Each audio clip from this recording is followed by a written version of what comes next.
it's good to see you tonight. Thanks for joining us. We got quite a show for you. We have a little bit of a Tech Tuesday conversation. We're going to show off your beautiful rides. Also going to have a special send-off, Pat. But the other reason we're here today, and we're so thankful that Paragon is sponsoring the NCM Track Day that we're hosting in October. We've actually, thanks to your idea, to make this, because it was so limited on spots. We have one more session available, so 6 more people can drive in the track thing. But more of you watching right now, whether you do the track or not, can participate. We'll talk about that here in just a moment. I told you we're going to talk to Korey at Paragon Performance, and I figured, rather than just call him on the phone, I figured we would come to Iowa to Paragon and see Korey. Yeah, hey, baby! I got a coffee for you. Oh my gosh. That's my signature, is it not? Yep. This is a quick trip, guys. We're going to have a lot of fun today. We are going to cover a lot of things, as I just said. So thank you for joining us. Thank you, Korey, for picking me up. It's good to be back here again. Welcome back to Iowa. I just like to do those spontaneous things sometimes. I just literally called you the other day. I said, hey, by the way, what are you doing Monday? He says, why? So I'm going to fly in. Oh, really? Yeah. All right, let me know when you get in. Yeah, not a problem. This is nice, man. Oh, I actually prefer this. Oh, I prefer a freaking manual too, man. Yeah. I'm in the wrong seat. You can drive back.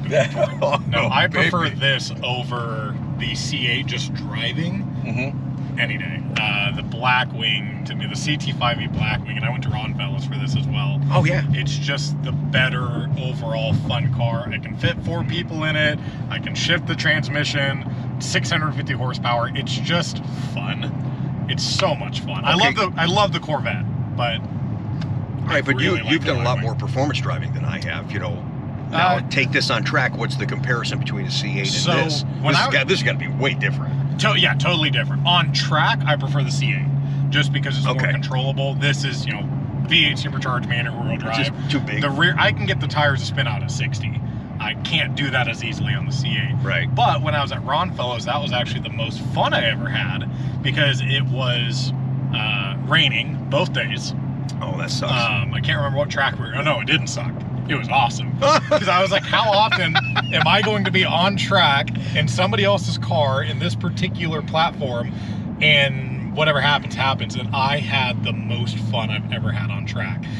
Whipping the tail out, drifting around. It was just awesome. So this car, I enjoy driving more into C8 just from a fun standpoint, but on the track, if I'm trying to be competitive, C8 all day long. Yeah, no kidding. So that's great, man.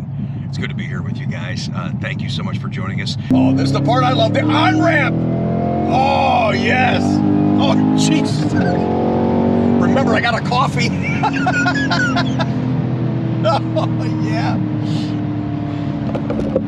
Somewhere in Mexico.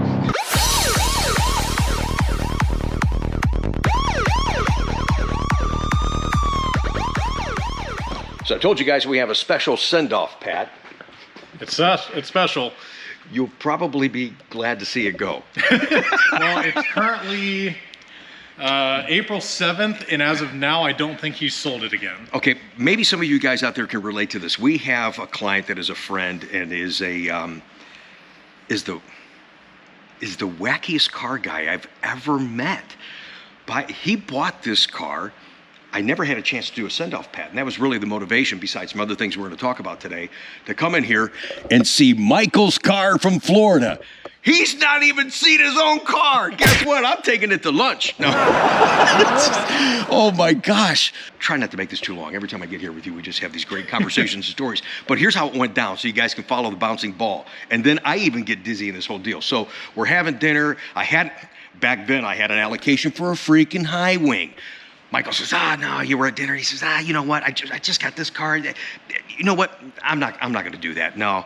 And I said, yeah, enjoy the car you just got. You just had Paragon build all kinds. Yeah, okay. So Monday, he calls me. Hey, do you still have the high wing allocation? I said, yes. Because I think I'm going to take it, and I'm going to have it match my Cadillac. Okay. Like the car that we just drove. Yep. Which is really cool.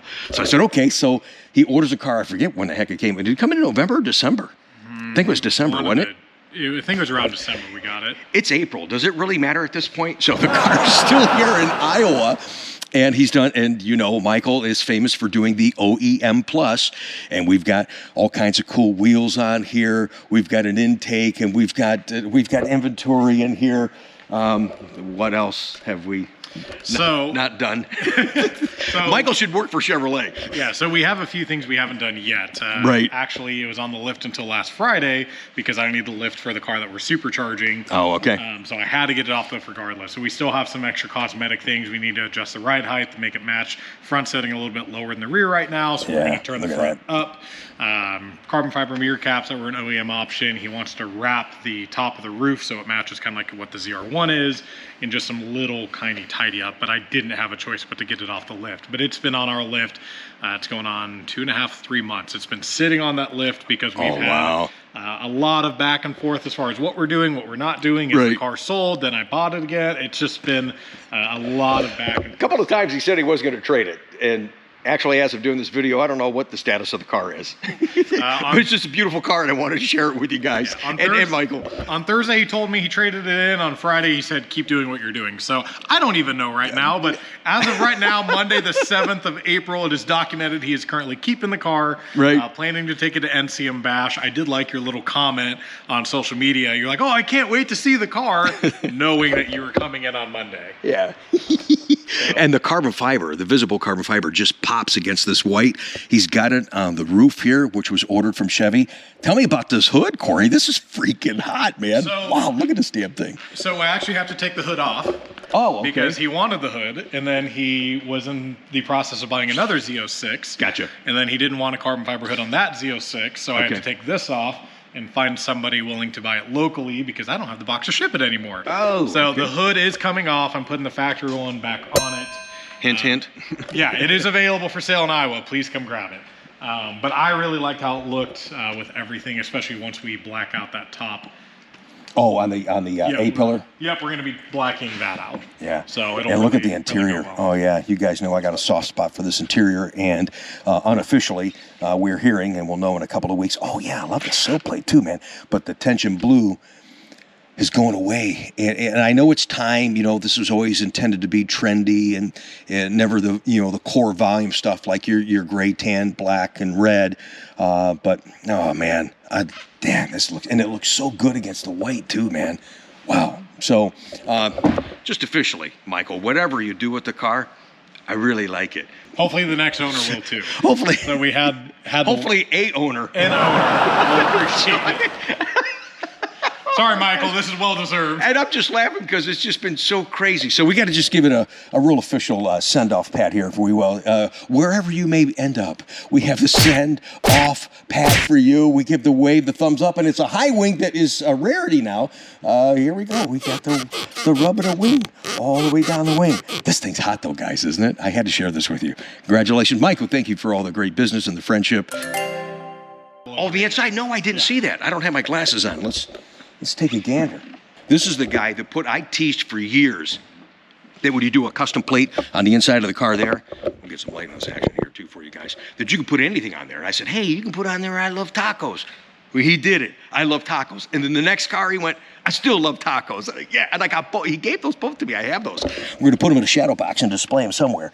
So, Corey, I don't have my glasses, sir. If you would provide a little assistance. So it says vet number 20, possible addiction. We're well past possible addiction. Are you kidding me, man? That's pretty cool. Nice job, man.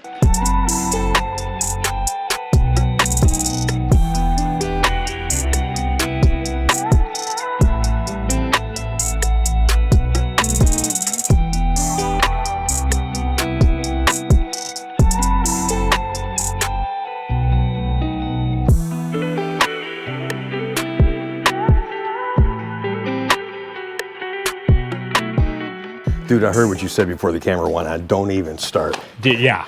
This is actually going to be a Tech Tuesday from Paragon in Iowa that we're not going to talk about DCT, transmission and oil change services. For once. Yeah. It is, and I don't mean to tease about it, but I talked about that in a recent Tech Tuesday that it blows me away at how many questions I get a week. Close to 100 a week, guys. It's just mind-numbing. Never got that on C7. So it's like, we know the car's different. I mean, I just had a monster bill because I did so much stuff on the car. So it requires a little bit more maintenance, but it really is a different car. It's a different level. If you have one, you know what I'm talking about, especially if you've had a previous Corvette, you know what I'm talking about. Oh, So, yeah. you know, we could tease all we want, but, you know, it's, what's the old adage? You got to pay to play, I guess. So, but yeah, so we're not going to do DCT oil changes. If you want to know when to do an oil change, watch the last, I don't know, 50 Tech Tuesdays you've done, because every single chance oh my goodness, you can talk about it, you do. So we're going to show off your beautiful rides tonight too. Make sure you watch this episode, and we're going to get into details on how our track day at the NCM Motorsports Park is reformatted, so everybody, whether you're tracking or not, can participate, and you actually come out here and utilize these guys from Paragon Performance. That is still to come on tonight's episode. Let's talk about your Eray and use it for a Tech Tuesday conversation. Where's the rest of the car? well, it's gone through some surgery. So I bought it with you December 6th. Right. December 26th, I dropped it off to Pro Charger in Kansas City for a beta vehicle. They needed a 25 convertible E-Ray. Okay. And I was like, well, I have a 25 convertible E-Ray. Right. So they quoted me about 3 to 4 weeks, took 8, got the car back late February, and it came back with a leaking rear main seal. Now that was an issue that I knew was a risk going into it. This is not anybody's fault. We've seen factory cars in here with no bolt-ons with a bad rear main seal. There's a TSB from GM out there stating that they could be installed backwards or pushed through. I can't remember what Alex had told me, but it's a known problem that the rear main seals can be bad. So we are tearing it all back apart. We're changing out the rear main seal. He's adding some extra ventilation in the valley, trying to make it so that oil does not blow by to the rear main. Is that what Alex was saying earlier? It requires drilling holes. Yeah, we're drilling. Yeah, he's really excited. I could tell. So, but fingers are crossed that's going to fix that, so then we can continue to experience this car and have fun with it. So I've had it since December 6th. I have 4,000 miles on it, but only a handful of weeks I've actually been able to enjoy it. So, but I did enjoy it for one snow day. I love those videos that you had out there. You are in Iowa. You do have an all-wheel drive Corvette. And it's like,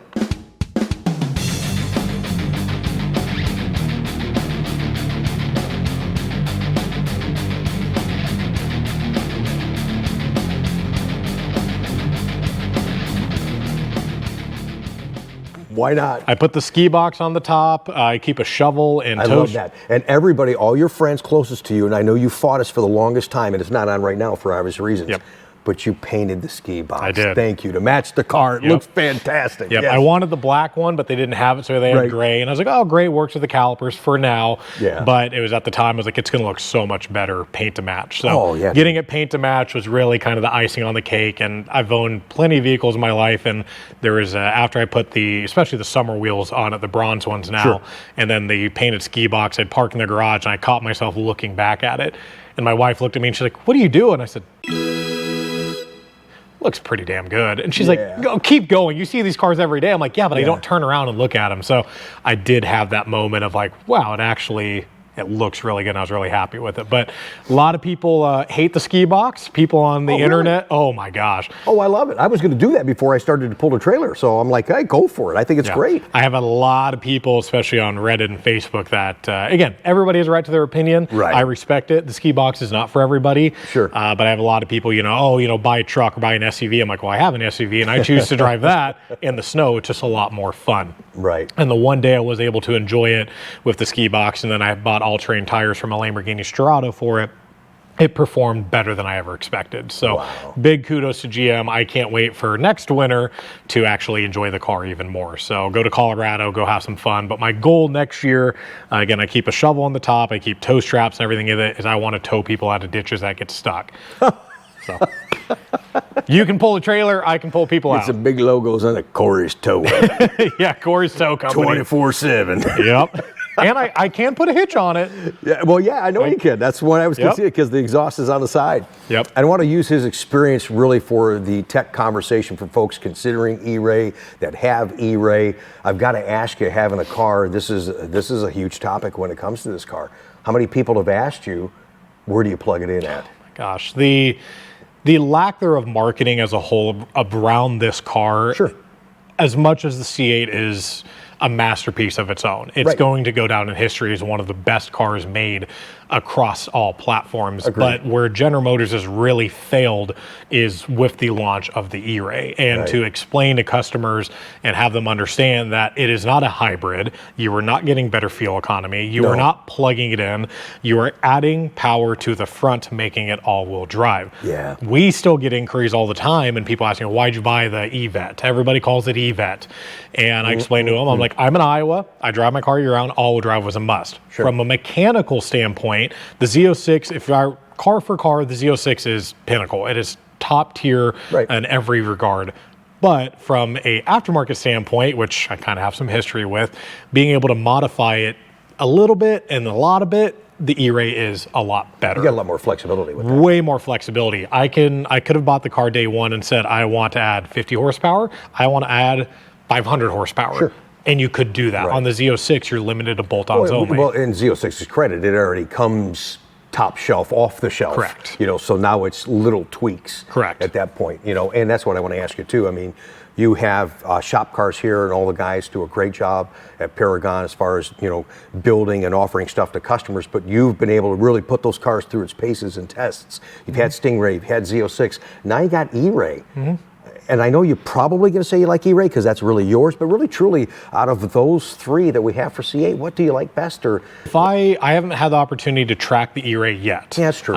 So I'm really going to be keen to get that experience, whether it's at Ron Fellers or going to Road America. Right. Based on the experience that I have currently, I do love the Z06 on track. It's a really good planted car, but the Stingray is also right there. That when we were at Ron Fellers, we had Pat and Robert in Z06s, and the rest of us were in Stingrays. Right. And even as their professional drivers are, the Stingray is only a few seconds shy. And we are currently taking our other Stingray that's not here, and we're doing a lot of tracking with it this year. Okay. In the particular class it's running, we're actually beating Porsches, AMG, Mercedes, and a bunch of other cars that are a lot higher end. So we're in preparation on doing more track-focused based stuff, because we believe in the next year to 3 years, the C8 Stingray is going to be the track car to buy over a Z06 and over the E-Ray because of the entry-level price that it comes at. Well, yeah, and it's very nimble. I mean, I love my car on track, autocross, all that. I mean, it's really nimble. So let's utilize that and segue into the next question, and it's a Tech Tuesday question about performance driving for those that are interested.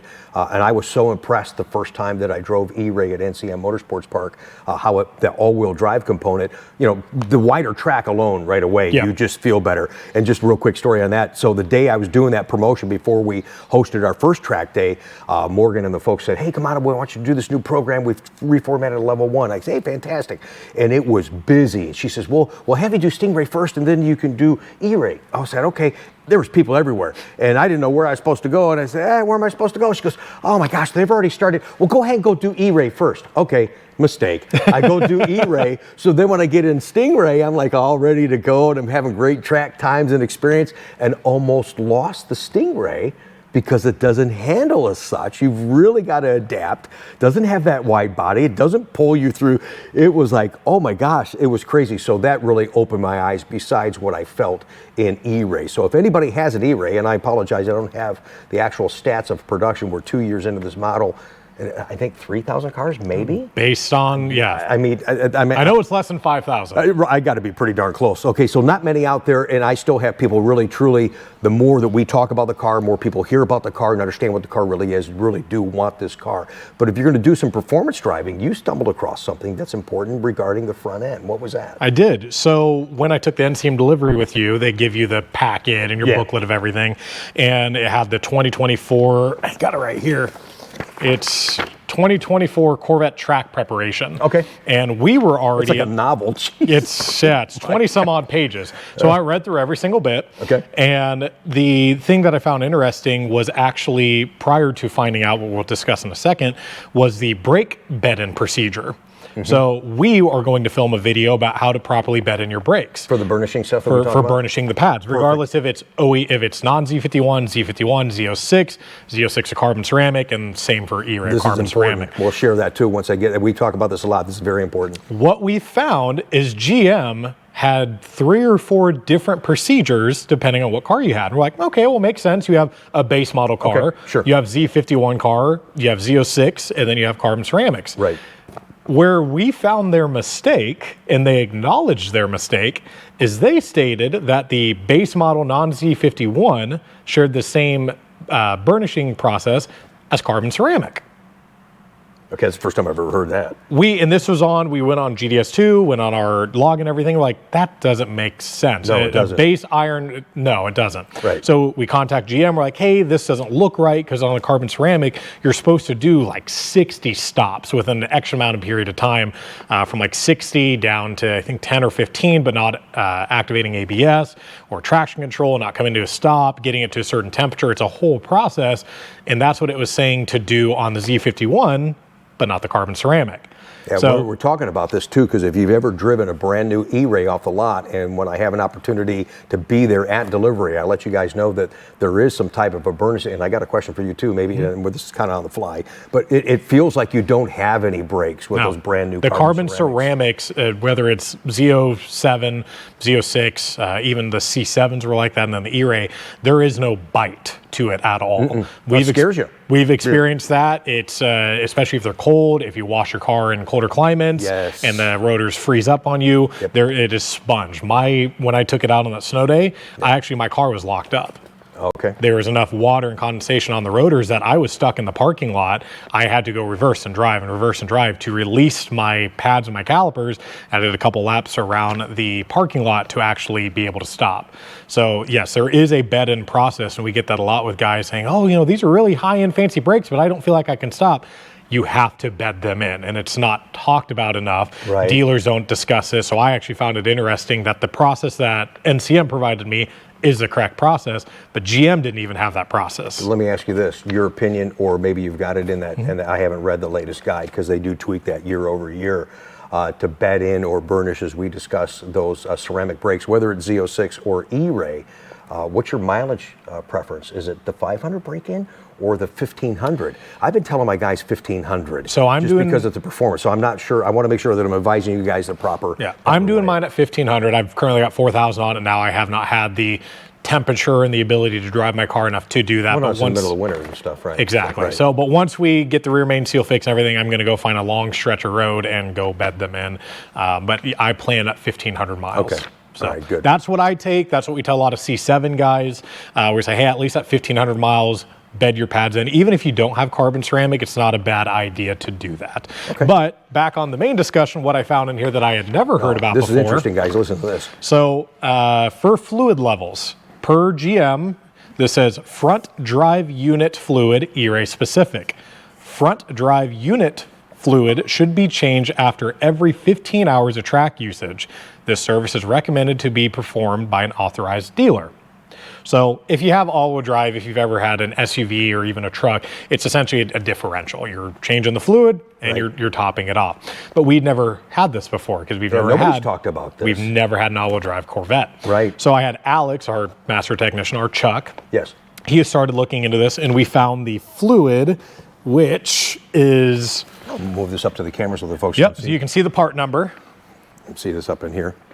So we were able to get that from General Motors. It was relatively cheap. I think it was like 15 or 20 bucks a quart. So this is what I'm holding right here. That is the fluid that is specifically used for the front differentials. For the Eray only, though. Eray only. Okay, for the Eray only. Yep. All right, the regular transmission fluid that we use for DCT flush or anything, similar bottle, but two different part numbers. Okay. I'll get a picture and I'll put that up there for you guys as well.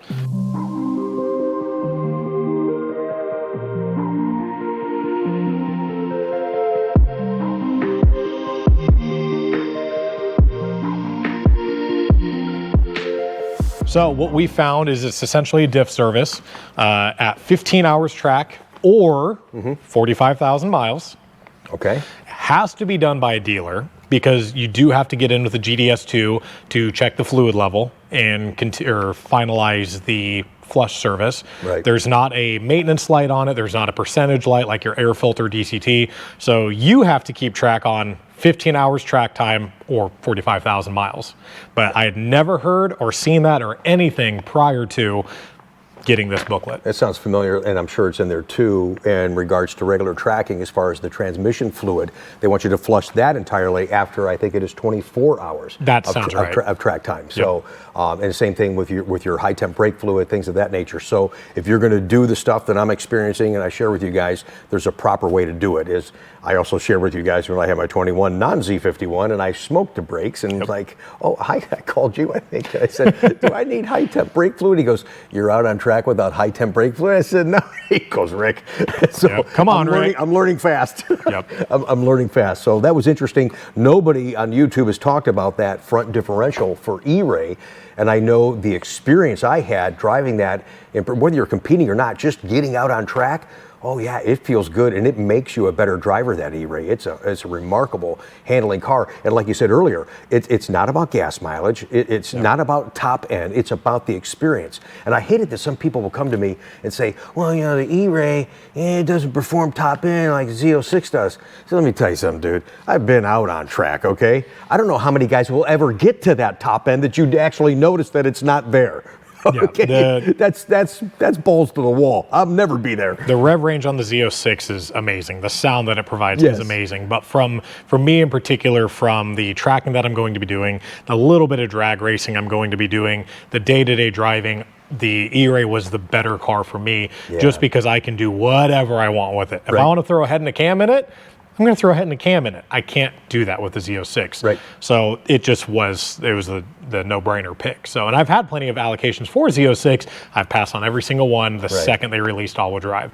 Now, if I lived down in Florida or Texas where I wouldn't have that all-wheel drive pull as far as the snow and everything, I might consider the Z06. Sure. Throw some basic bolt-on parts on it and have fun, but I still like the ability that I'm not limited because of the locked ECU. Yeah, see, when Korey and I get together, it's a long upload for you guys tonight. Thank you for spending the time with us. Take a quick break. We're going to come back and we're going to talk specifically, now that we're on the subject of tracking, let's talk about the track day that we're hosting together at the NCM Motorsports Park coming up in October and how you can participate whether you go on track or not.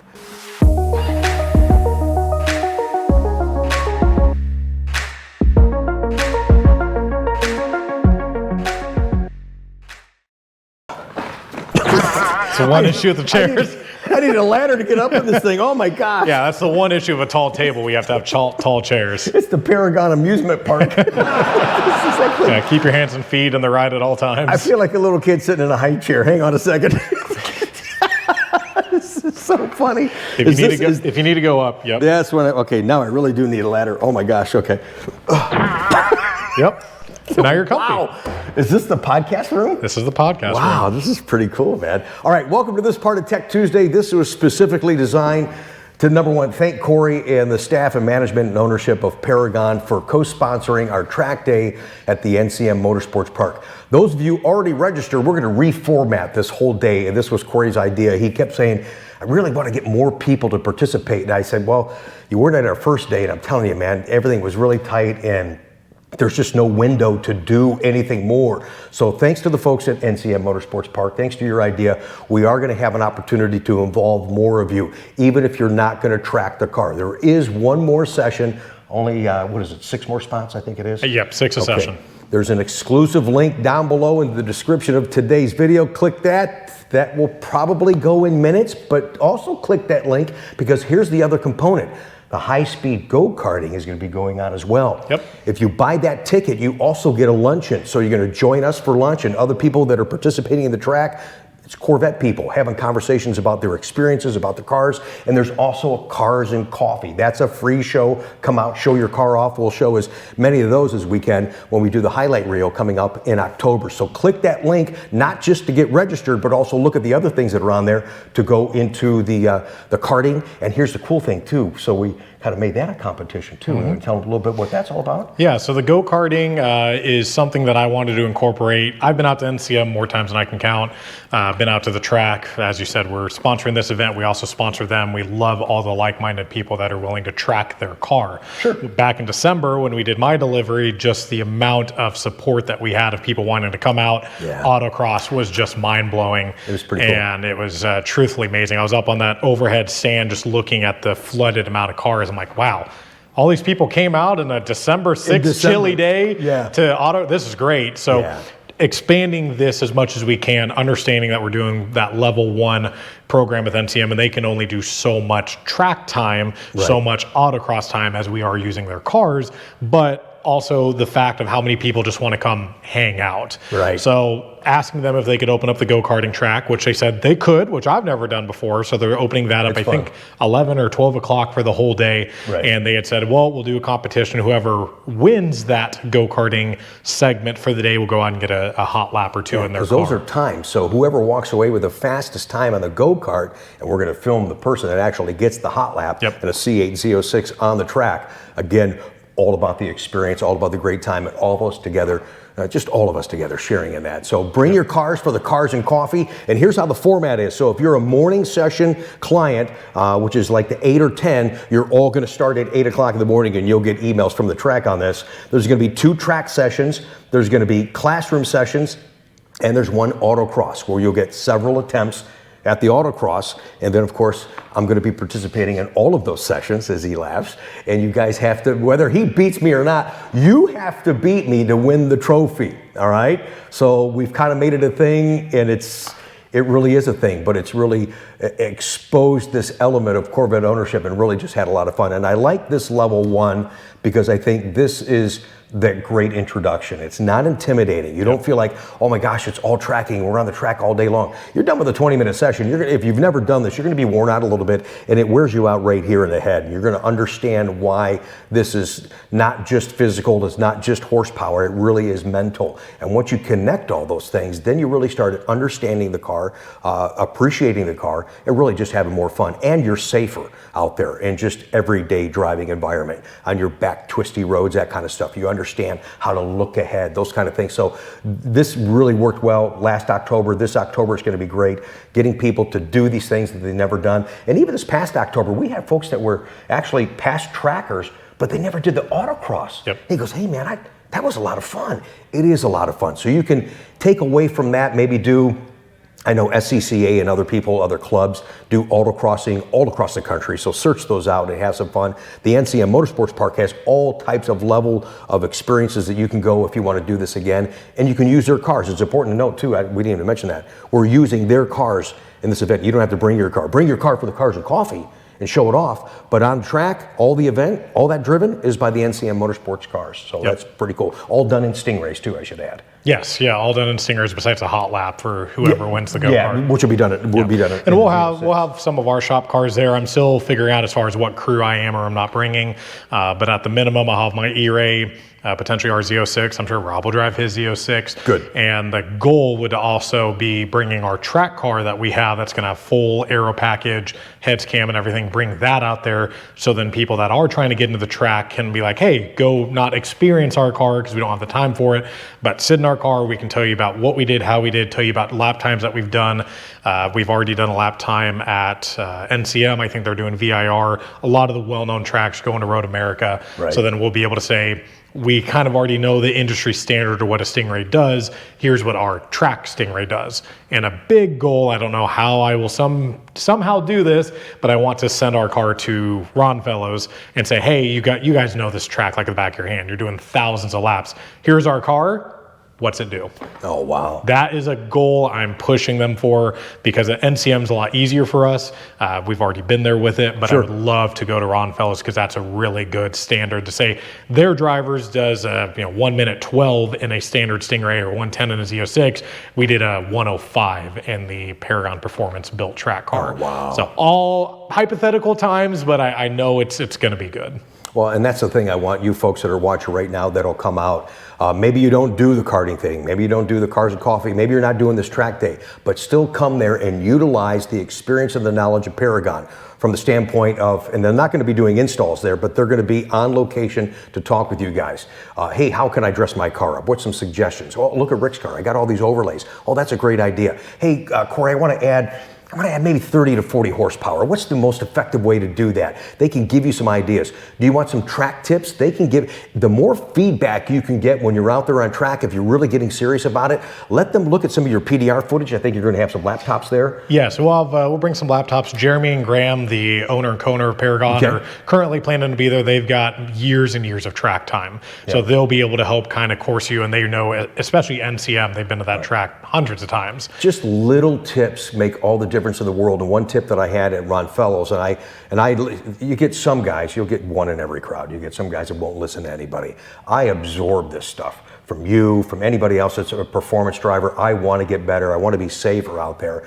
I was at the Z06 thing in September with Michael and all the guys, and Josh and Amanda. And I know the people well at Ron Fellows, and I just trust them explicitly. And they were looking at my PDR footage, and he says to me, I'm coming down that first straightaway, and he goes, he was almost embarrassed for me. He goes, Rick, what are you doing? I go, what do you mean? He goes, you're supposed to be on the gas into the braking zone. I was like, yeah, well, there's a turn right there. He goes, no. He goes, you're letting off the gas, you're coasting into the braking zone, and then you brake. He goes, no. He goes, I want you on that gas, and I don't want you braking until at least the four-board. Yep. I did kind of that, because I was just like, okay, because I was doing like 92 into that corner. After his consultation, I was doing 127. And what is it, like 50, 60 feet? It's like, oh my God. And I saw the 5, and then by the time I got my foot on the brake, I was at the 4. But that corner alone, number one, I felt like I was driving the car. I felt the flow much better. It was much smoother transition into the next turn and the setup for the turn after that. But it took 3 seconds off my lap time in that one turn alone. So get all these little bits and pieces, put them all together, and get out there and enjoy yourselves. Be safer and just have fun with the sport and the lifestyle. And the whole gist of getting off into these extended conversations is to remind you guys, click the link in the description. We'll even put it in the very first comment down below. Join us for that track day, the level 1 entry to tracking at the NCM Motorsports Park. It is an experience. I want you to join us, whether you're on track or not. Do the karting, and if you buy the karting ticket, there's going to be a luncheon. So everybody together in the morning session is going to start. Then we're going to have a lunch, so join us for that. And then we're going to do the afternoon sessions, and then we're going to announce the winners of the autocross, and we'll announce the winner of the fastest kart time for the hot lap in the Z06. And it's free to everybody. Bring your cars and show them off. We're going to have a cars and coffee there. And there better be coffee there. That's all I told Morgan we have to have a coffee truck. That's all I want. The goal is to have a coffee truck, maybe a food truck if the concessions aren't open for everybody. Sure. And then if the plant is open by then, we'll even rent a van and shuttle people to the plant just to try to have a fun day with everybody. Fantastic. All right, you guys, thank you so much for the support. It really means a lot. Don't forget to support this channel. There's no commercials in the middle of this video, and there never are. I want you to stay for the conversation and engage in the conversation by making comments down below. Make sure you subscribe, you hit the bell notification, thumbs up to this video. We're done talking about cars. Now we're going to show off your cars. These are your beautiful rides.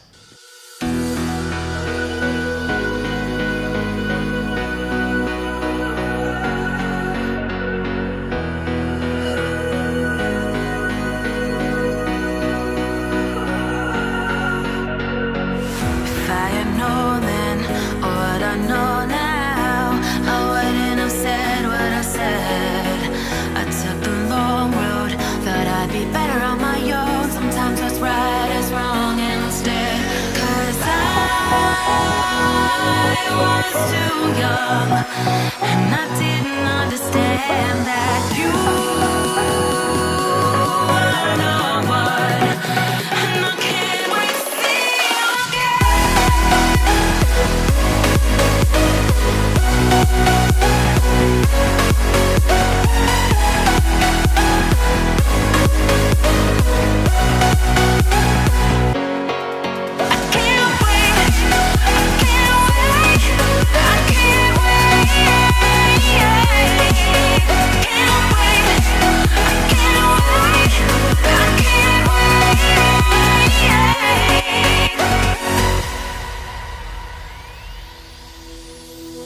hindsight is fleeting when your heart's bleeding and all you can see is red, till you discover it is within each other to forgive and make amends. If I had known then what I know now, I wouldn't have said what I said.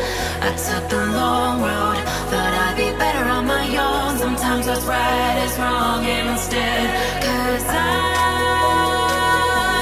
was too young, and I didn't understand that you were the one. And I can't wait to see you again. Oh, I can't wait. I can't wait. I can't wait. 'Cause I